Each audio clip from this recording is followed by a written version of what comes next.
Prolutex est de la progestérone, une hormone sexuelle féminine naturelle qu'il est cependant nécessaire de suppléer en cas de reproduction assistée. Ce médicament agit sur l'épithélium de l'utérus et vous aidera à tomber enceinte et à rester enceinte. Ne pas conserver à une température supérieure à 25 degrés, à conserver dans l'emballage d'origine afin que le produit soit à l'abri de la lumière. Conserver à l'abri du gel.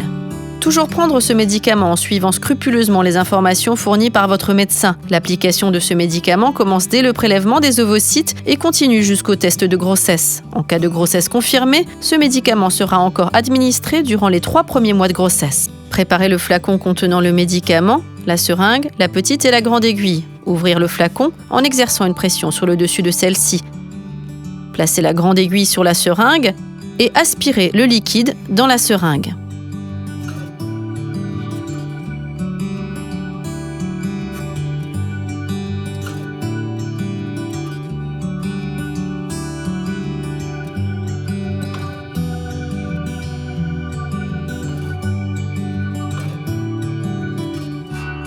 Évacuez l'air contenu dans la seringue en appuyant sur le piston et insérez la petite aiguille. Le médicament est prêt à être appliqué. Injectez ce médicament dans la zone du bas-ventre et alternez tous les jours le site d'application. Utilisez une compresse désinfectante pour désinfecter le site d'application. Ce médicament doit être administré en sous-cutané. L'injection doit donc être effectuée sous un angle de 90 degrés tout en maintenant un pli de peau. Introduire entièrement l'aiguille dans le tissu sous-cutané et faire reculer le piston pour vérifier que vous n'avez pas atteint une veine.